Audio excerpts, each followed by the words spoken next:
What's up, guys? This is the Broke Executive, and today I'm going to be talking about the company that has given me the most in terms of return, what that company is, why I hold it, and why I don't bother selling out of it, despite the fact I've made as much money as I have with it. So without further ado, let's just jump right in. As you can see right behind me, I'm going to be talking about Discover Financial Service, as well as their graph right here, which doesn't exactly look like the best kind of return in terms of the past year, but luckily for me, I happen to buy in right about here.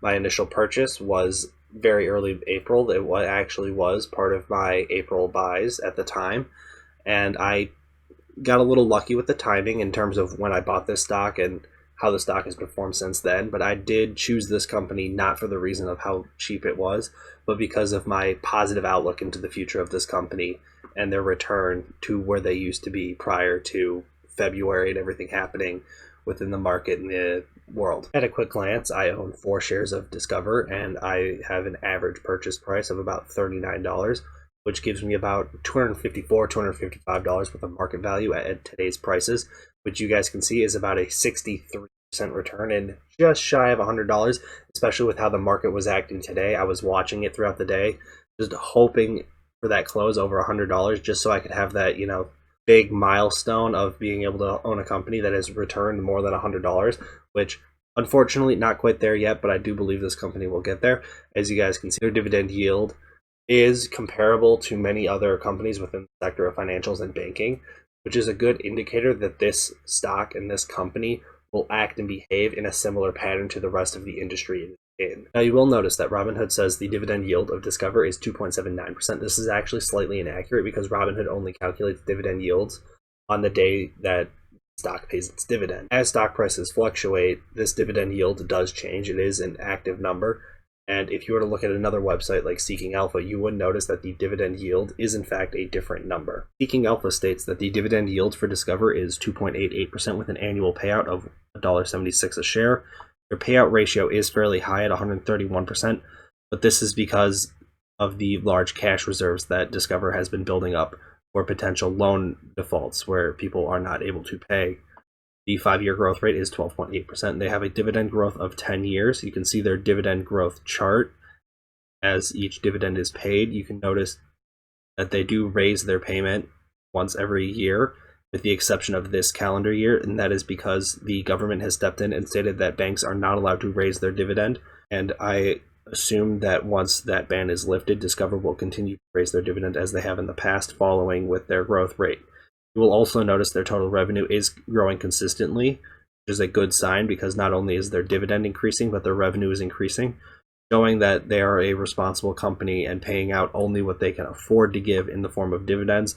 They are not overstretching themselves to make sure that they can still pay that dividend. Now, in terms of my portfolio, I currently own 2 different companies within the banking sector and the financial sector. I own Discover Financial and Bank of America. I originally had portioned out my 2 slices within this pie chart to be a 50-50, but you will notice that the returns of Discover have outpaced that of Bank of America, and as a result, it is now slightly uneven, with Discover being about 60% of my banking sector.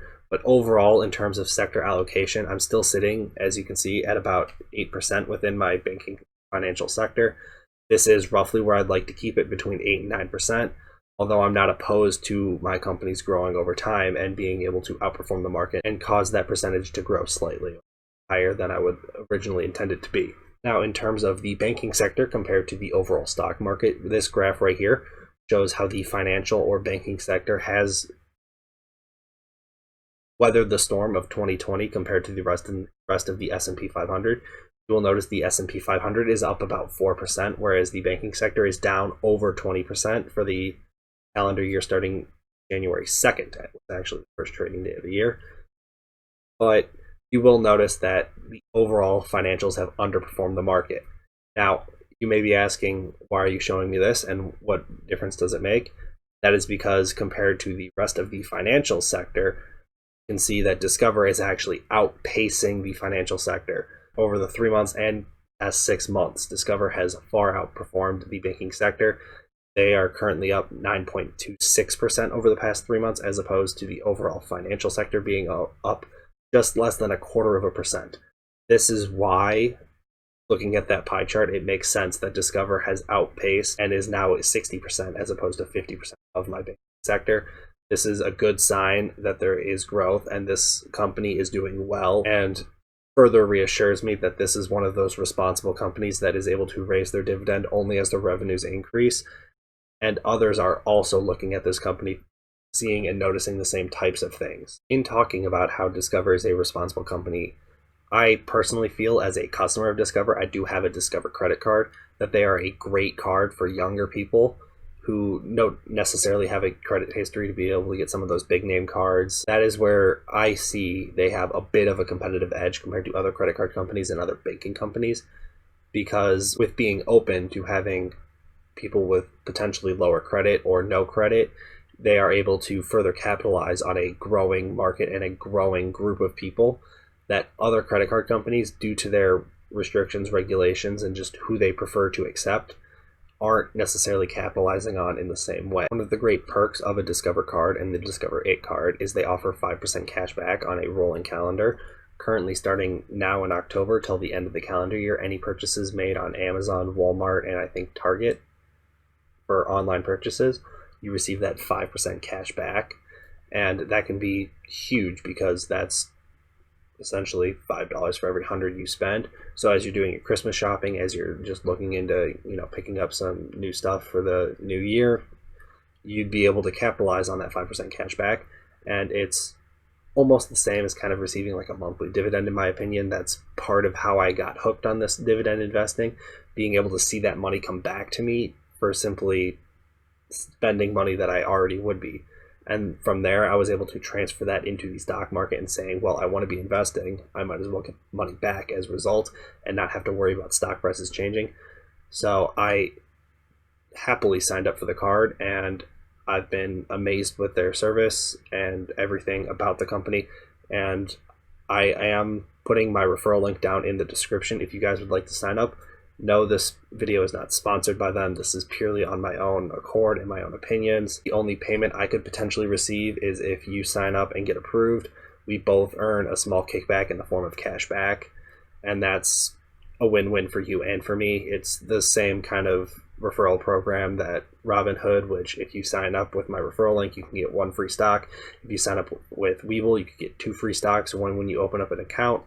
On your account with $100, you receive a second stock. That second stock could be worth up to $1,600, and that is a spectacular deal, and it's almost the same as cash back, like I was saying. If you guys have any questions about the Discover card, I am not a certified professional. I am not a financial advisor, so I cannot give advice, but I'd be happy to share my opinions. You guys can hop over to the Broke Executive subreddit page. I'll be happy to share my thoughts, my opinions, and my experiences. If you guys are on edge about wanting to sign up, or if you are worried about potentially getting a credit card, I can go over and kind of explain the thought process on why it's good to have that credit card, as well as I'd be happy to make a YouTube video about it in the future, as well as talk about some of my other thoughts and experiences with credit cards. If you want to see that video, make sure you comment down below and subscribe for when that video does come out. With that, I'm going to remind you guys to like and subscribe, and I will see you executives in the next video.